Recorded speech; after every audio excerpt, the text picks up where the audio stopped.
ଜୟ ଜଗନ୍ନାଥ ଜୟ ଜଗନ୍ନାଥ। ଶୁଭ ସନ୍ଧ୍ୟା ମୁହୂର୍ତ୍ତରେ ମୁଁ ବିଜୁ। ବନ୍ଧୁବାନ୍ଧବ ମାନେ ମୁଁ କିଛି କଥା କହିବାକୁ ଇଚ୍ଛା ପ୍ରକାଶ କରୁଛି। ଏ ଦୁନିଆରେ ଯୁକ୍ତି କରି କାହାର ବିରୋଧ ହେବା ଅପେକ୍ଷା ଚୁପ୍ ରହିଯିବା ବହୁତ ଭଲ।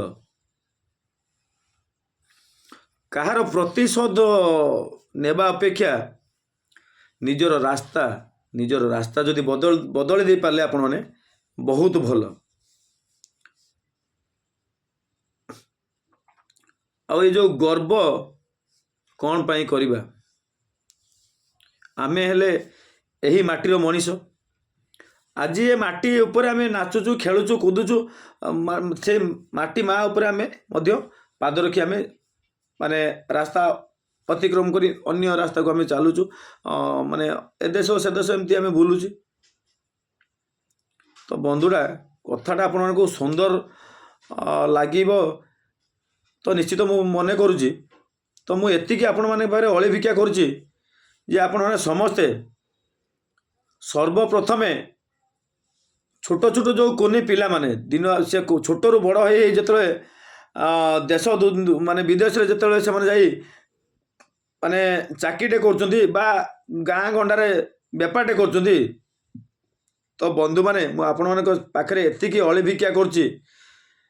ଶିକ୍ଷକ ଶିକ୍ଷୟିତ୍ରୀମାନଙ୍କ ପାଖରେ ମଧ୍ୟ ଆଉ ମାନେ ଓଡ଼ିଶାରେ ପ୍ରତ୍ୟେକ କୋଣ ଅନୁକୋଣରେ ଥିବା ପ୍ୟାରେଣ୍ଟସ୍ମାନଙ୍କ ପାଖରେ ମଧ୍ୟ ଏତିକି ଅଳି ଭିକ୍ଷା କରୁଛି। ପିଲାମାନଙ୍କର ଭବିଷ୍ୟତ କିପରି ଆଗକୁ ବଢ଼ିବ ସେ ଦିଗରେ ଆପଣମାନେ ଚିନ୍ତିତ ହେଇ ସଦାସର୍ବଦା ତାଙ୍କରି ମାନେ ପଛରେ ତାଙ୍କରି ପାଇଁ ଅଧିକ ସମୟଟେ ଦିଅନ୍ତୁ। ଆପଣଙ୍କ ଏରିଆରେ ଯଦି ସ୍କୁଲ କଲେଜ ମଧ୍ୟ ଅଛି, କହିବା ପାଇଁ ଗଲେ ସେ ଦିଗରେ ମଧ୍ୟ ଶିକ୍ଷକମାନଙ୍କୁ ସହିତ ଭଲ ସମ୍ପର୍କ ରଖନ୍ତୁ, ତାଙ୍କ ସହିତ ମିଶନ୍ତୁ। ପିଲାମାନେ କେମିତି ଆଗକୁ ବଢ଼େଇକି ଗୋଟେ ଭଲ ଜାଗାରେ ପହଞ୍ଚିବେ, ଆମ ଓଡ଼ିଶାରେ ଯେଉଁ ଗୌରବ ସେଇଥିରେ ମାନେ ତାଙ୍କ ପାଇଁ ଆମେ ମାନେ ଆମ ଓଡ଼ିଶାରେ କେମିତି ଆମେ ମାନେ ମୁଣ୍ଡ ଟେକି ବାଟ ଚାଲିବୁ, ବହୁତ ଭଲ କଥା କିଛି ଅନ୍ୟମାନେ ପାରେ ସିଏ କହିପାରିବେ। ସେ ଦିଗରେ ଆପଣମାନେ ଚିନ୍ତିତ ହେଇ ରୁହନ୍ତୁ। ବନ୍ଧୁମାନେ ମୁଁ ଏତିକି ମାନେ କହି ରଖୁଛି ଆପଣମାନଙ୍କ ସାମ୍ନାରେ। ପିଲାଙ୍କର ଭବିଷ୍ୟତ ସହିତ ଆପଣମାନେ ଖେଳନ୍ତୁ ନାହିଁ। ନିଶ୍ଚିତ ଦିନ ଆସିବ ସେଇ ପିଲାମାନେ ଯଦି ଆଗକୁ ବଢ଼େଇ ଦିନ ଆସିବ ପହଞ୍ଚିଲେ କେଉଁଠି କିଏ ଚାକିରିଟେ କରିଥାଉ କି କିଏ ଗୋଟେ ବେପାରଟେ କରିଥାଉ, ତାଙ୍କୁ ଭଲ ଉପଦେଶ ଆମେ ଦେଇଥିଲେ, ଭଲ ଶିକ୍ଷା ଦେଇଥିଲେ, ସେମାନେ ଆମକୁ ଯେଉଁ ଜାଗାରେ ଦେଖିବେ, ଯେଉଁ ମୁହୂର୍ତ୍ତ ଦେଖିବେ, ନିଶ୍ଚିତ ସେମାନେ ଆମକୁ ମାନେ ସମ୍ମାନଟେ ଦେବେ। ଆଉ ତ ଏଇ ହେଉଛି ଜିନିଷ। ବିଶେଷ କରିବା ପାଇଁ ହେଲେ ମାନେ ବହୁତ ଖୁସି ଆନନ୍ଦ ସେଇଥିରୁ ମିଳେ। ଏତିକି ମୁଁ ଆପଣମାନଙ୍କ ସାମ୍ନାରେ କହି ରଖୁଛି। ଦୁନିଆରେ ପଇସା ଗୋଟେ ଟଙ୍କାଟେ ଏକ ଟଙ୍କା କହିବା ପାଇଁ ଗଲେ ଏକ ଟଙ୍କାରେ ବି କୌଣସି ମାନେ ମୁଁ ଭାବୁଛି ପଇସା ବଡ଼ ଯେଉଁ ମ୍ୟାଟର ଯେଉଁ କହିବା, ପଇସା ବଡ଼ ମ୍ୟାଟର ନୁହେଁ।